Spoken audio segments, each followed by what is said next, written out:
passe à goudron. Joseph Atali, on a mis sur biso tout le monde à Makambouté, on a une opportunité. Comme Christ, diable a lié passe à goudron, c'est ça Gumba Meozwa. Oh, Christ visionné la mission. Christ otala yo linga batu yo lingo pianga oh diable a perdu logoté. Biloko tout Christ diable la gisa Christ eza biloko a Christ. Et là biloko na biso. Nzambe asala mutu na penser le bi pour dominer. Abi faisons l'homme à notre image selon notre ressemblance puisqu'il domine. Mais diable oye biso soko gumba melingo dominer. Non, c'est pour cela biso to pesa ki yango Christ ya botolier yango Christ atala vision ngana eko botola muto biloko. Comment ya négocier na ngapi yango on a pété nzoka okosa. Christ bi na ko botolo yango. Alléluia. Tala vision noti na suka. Vision no ezati na suka. Joseph tanga tala bi ko da passe à goudron za norte. Passe à nord ezo nzamba ebisanga boy. Ebitanga boy. Bakangie na kasho. Alléluia. Non, Joseph na kati na tali azongi na simalobi non. Na vision o na betele bandeko na ngai. Na mona kate na gumbela ekeko. Na mona te place na gumba mela mwasi. Na mona te place nga na fukama. Mais na mona ngande ba fukama nga. C'est que oyo ezanga na fukama na fukama na ekobote. Ezana mutu mo azana vision il faut ba na ko fukama la biloko te. Nga il faut na kende place au balaksa ngande il faut ba fukama nga. Tout pouvoir m'a été donné na pesibino. Comment yo kumba me la pouvoir à diable? Un serviteur de Dieu bossani vision non. Pour moi, batu bazali soute. Okyo luka satan gumba melaye. Non, zonga nanzela. Yo oba salote pour fukama. Yo ba salo pour dominer. Alléluia. Awa non loba. Nabi, pourquoi la prière? Question nanga qui sobi veiller prier. Nabi, pourquoi il faut prier? Pourquoi la prière? Nabi, la prière te rend fort pour que tu n'abandonnes pas ton chemin. Alléluia. Prière et salos à la makasi pour abandonner te. Joseph est le repêché makasi sa prière. Abina pour abandonner te il faut na keti na suka ndimi moi c'est Potifar a kosele makam. Bon moto pe ya kitom solo ba anga penda bo loba pe ko loba tombi soto lobaka. Mais au moins mission na vie misu na ezaki na vision. Na yo yebsa moto moko veiller et prier. Veiller sur ta mission, sur ta vision. Nzamba pe o visionner mutu na mutu azana talent.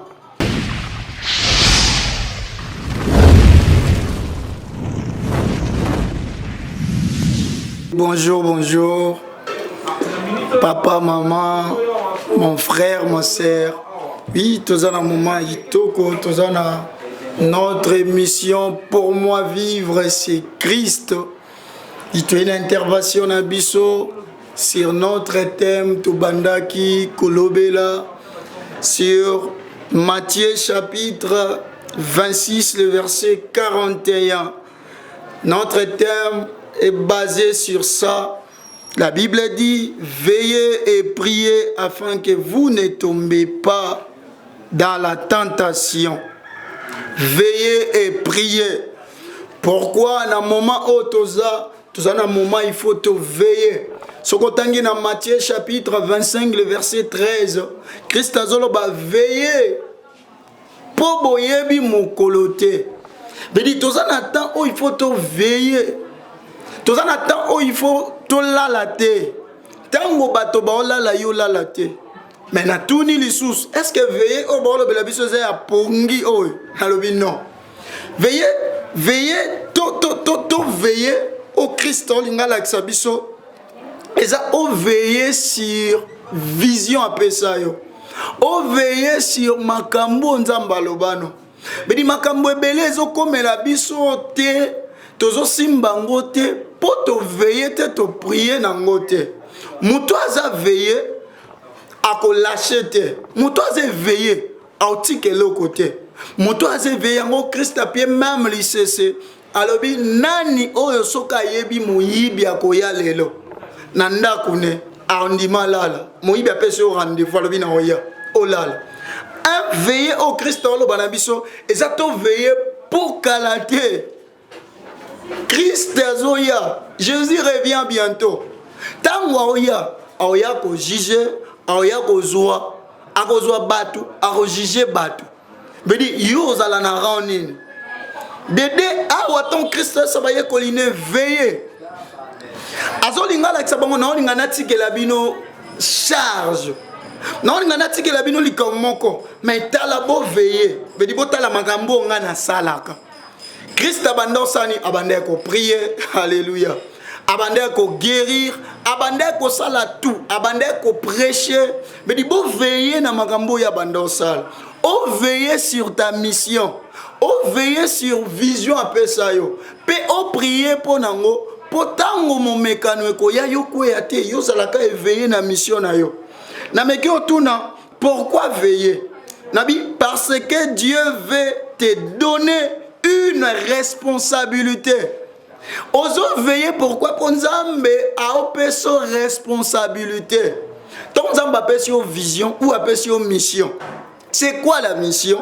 Babi, c'est une charge qu'on donne à une personne avec pouvoir, avec supériorité. Mais nous avons une vision, une mission. Mais nous avons une force. Alléluia. Et faire penser à quelqu'un. Comme bonnet et là, Joseph. Azam tout le monde a linga kaming na ba histoire à Bible. Mais cet homme ayaki kokoma éveillé tango makame komelie. Au début, Joseph azozwa songe. Genèse chapitre 37, le verset 7. La Bible dit: nous étions alliés des herbes au milieu des champs.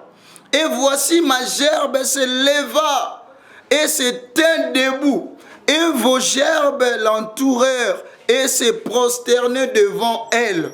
8. Ses frères lui dirent: est-ce que tu régneras sur nous? Est-ce que tu nous gouverneras?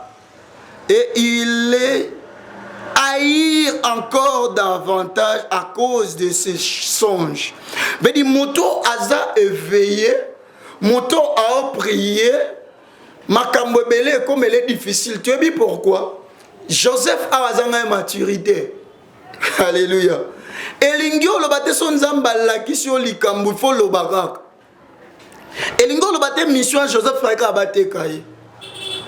Tango une vision, yeba obete la nani. Mutema neza ndeni. Un Joseph papa banga ndo linge mingi.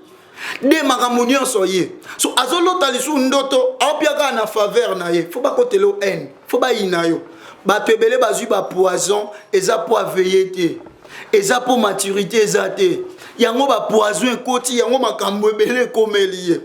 Moto azo veiller, moto a prier abandota na lo bate. Naye ko comprendre makambo ebele tango mabe moko komeli ministère nanga. Bedi ozaka trop confiance ya bato. Alléluia, kebeza péché. Bato nyonso te ko pie confiance. Moto mususu azana pas détourner mission no. Moto mususu azana tanga moni yo ba komo selo bo en ekoti. Bedi diable a profité na biloko bon, c'est pour cela il faut veiller. Moto nyonso te ko confier et loko yo il faut salo pesaka ye. Eza yete mais diable okota bebisi mutema na ye.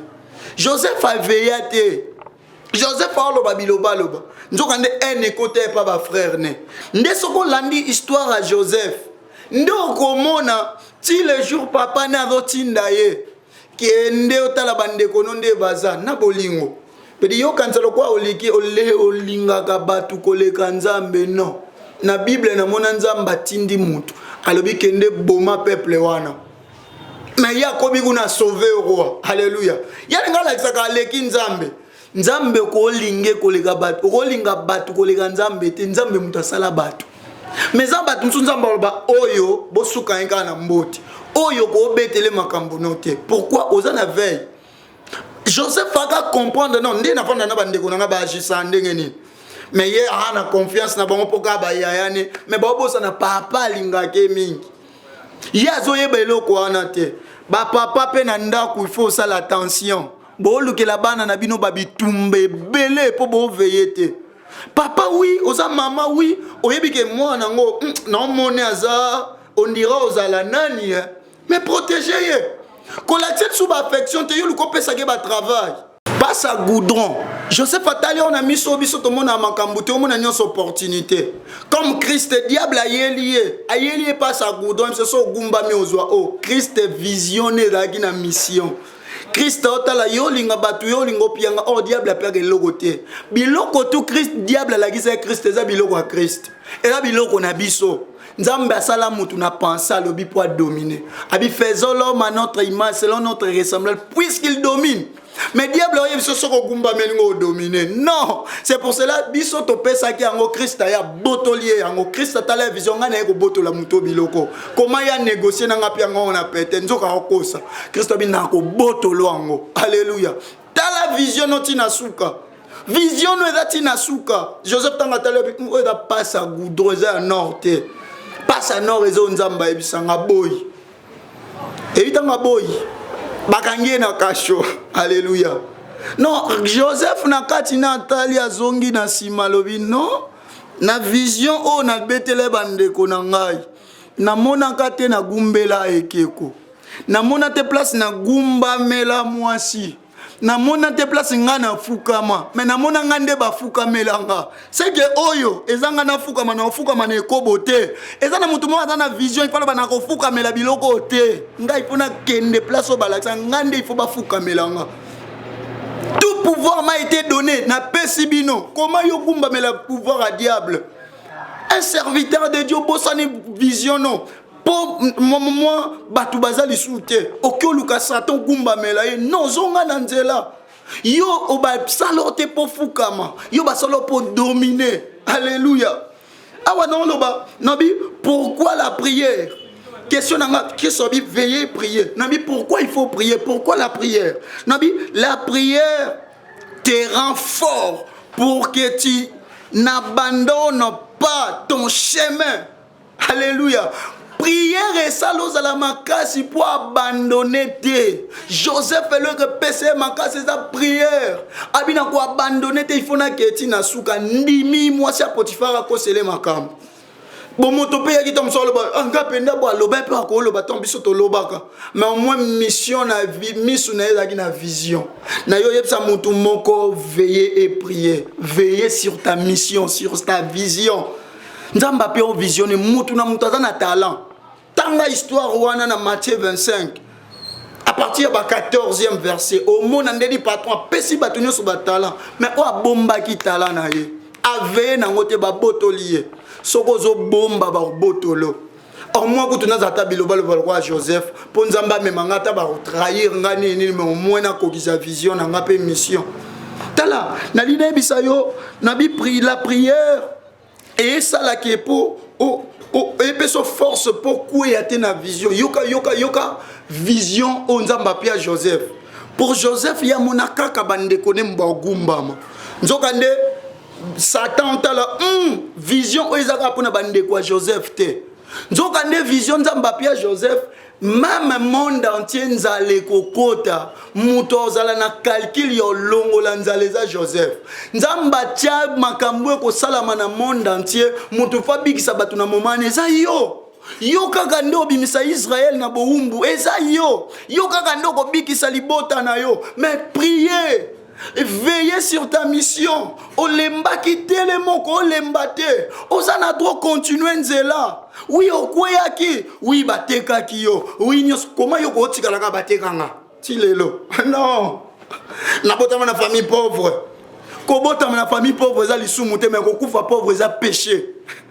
Kobota na famille occultiste za mabete. Nzambe mutabimisi yo wana kobota na papa baba za mabete. Yo mona te baba boti muto alobaka. Est-ce que baba il faut botaka baba? Yo mona te pauvre boti riche. La famille de Félix Tshisekedi, notre président aujourd'hui. Bazala ba président. Mais il y a combien de présidents? Papa na bundi tia sali makamnyo, mais il y a combien? Oh, zoa makambuno en marche, zoa charge à makambuno peuple de Dieu. Veillez pe prier. Osana mission, osana ba témoignage, osana makambu batu ba ozela na yo. Joseph so abandonné ka abakati. Tangu nzale linga ko ya, nani alinga abikisa? Oui, Dieu est souverain. Ayebinda sala makambune. Mais ce qui pas na yo sur sali en tu problème au commandant. Veillez et priez. Nzokande Joseph basalaka calcul te ke bande kone mbafukama mais nzoka ne monde entier et gumba mana mayela Joseph batu bauta wapi par-ci par-là baoya wana pona ka solution Joseph apesa comment yoza charge olingo perdre ango oui olembaki ngape na temi liboso na vision na mission mais na lembaki na koyaki mais ko vision na ngezo ganga kati na ngai pour moi vivre c'est Christ non il faut na telema pona nga ko bikeza Jésus yango Paul plus loin lobby abi ce n'est pas si je vis ce n'est pas moi qui vis moto a comprendre que yezo bika pona yete mais ça Christ nda obika kati ne autelema oza mokufite yo bakanga yote loi famille ezalaka pona yote loi famille eza pona bandeko no yo ndo bimisa bango tango sali no mission no famille te yo Moïse atoke pas j'ai trop ozonga c'est pour cela to ozonga sima pour te comprendre la vision na bisote je sais pas tike olela lela même na kasho abina kendata kasho menga vision akoma kuna boy batia Joseph na kasho ba roi au moni place ba memo et ça place ba pamba pamba te OK o rencontrer bato motuya bato au place vision pe mission no et salam place accomplissement kozala et Christ place batia et la place à demi yibi et Christ place batia ça Nicolas Nzete veut dire batia pe na place o il faut missionner salam. Ma Bible est là, pas coquille écriture. Jean chapitre 19. Na totanga ngana elongo. Otala nyonso ezo compter pas Jésus pas coquille ça nyonso komama pona ye. Pas si wana komama pona yo. Échec wana le ka na ngo komama pona yo. Mais pour souka na échec te Jean chapitre 19. Le verset 28. Jean 19, le verset 28. Je lis au nom de Jésus. Après cela, Jésus qui savait que tout était déjà consommé, dit afin que l'écriture fût accomplie, j'ai soif. Mais dit pas à kokisa magamunyo sur l'Obama, j'ai soif. Magambo l'Obama ni 30. Quand Jésus 29 plutôt. Il y avait là un vase plein de vinaigre. Les soldats en remplirent une éponge et l'ayant fixée à une branche d'hysope, ils l'approchèrent de sa bouche. Quand Jésus y prit le vinaigre, il dit, tout est accompli, et baissa la tête, il rendit l'esprit. Tala, okoku fate sans que okoki sa ba mission na yo. C'est pour cela David a compris quelque chose. Je ne mourrai pas, je vivrai, je raconterai les œuvres de l'Éternel. Christ tango moninyo se koki na kufi. Tala obaluka babo mutu torbo mayo. Kotaka na mission. Au monde ndeni osama kambuno. Joseph batekiye. Ba ide ba bomba bomaye. Bandeko babi batekaye. Ba sali tout et pas Potiphar. Tout. Encore ka mission za vision za akufate. Tia okopisa yaye. Alina soda Joseph. Longwa Joseph ozayo. Alléluia. Po yo mona makambo ya mona te yo mona o ya yo. Souvent quand on prie na Moïse, yango na makambo Moïse ezolato. Nganzambe sanga lokwa ya Job. Yango mona makambo ezo beba komo banzamba tiki yo non pozo prière abato. Ozayo ya libota non. Ozayo ya biso. Ozayo ya église ya corps du Christ. Ozayo ya église nabino pour faire quelque chose tellement kokisa makambo elobama. Christ komama babi motongwa komela mai ya bololo. Comment muta 5 bino mai zara 500 fois 200 fois mais baki osomba vinaigre bi cher. Moto na biso notre sauveur azala moto pamba te ba pesier vinaigre ba pesier le quoi cher. Moi si moi azui malasi a pris à motu ya pesier. Kolenga te na mission na yo. Veillez et priez. Message nangeza veiller sur ta mission et prier. Pourquoi y a-t-il une tentation? Et bien là, serviteur de Dieu, il faut tomber sous ton prière. Tombe sous ton prière, mais tu veiller. Des choses, il faut tomber la paix. Nazo veiller, mais il faut prier. Oh, prier pourquoi? Il faut raisonner, tel anon makambuno, après, oh, prier sur Yango. Nzambe, apambola yo, messageuse à biso nyonso.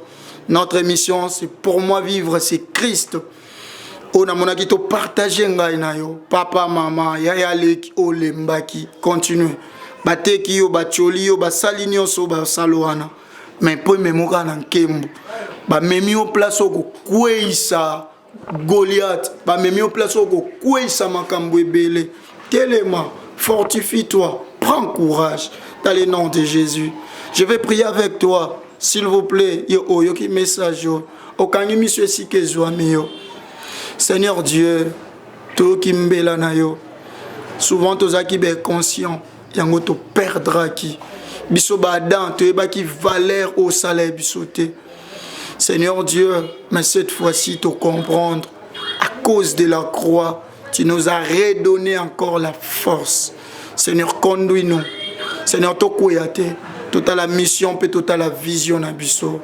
Dans le nom de Jésus. Amen. Que Dieu nous bénisse.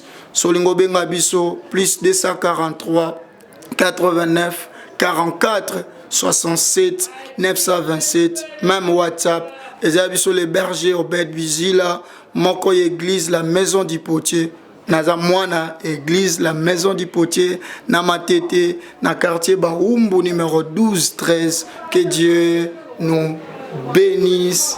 Bye bye.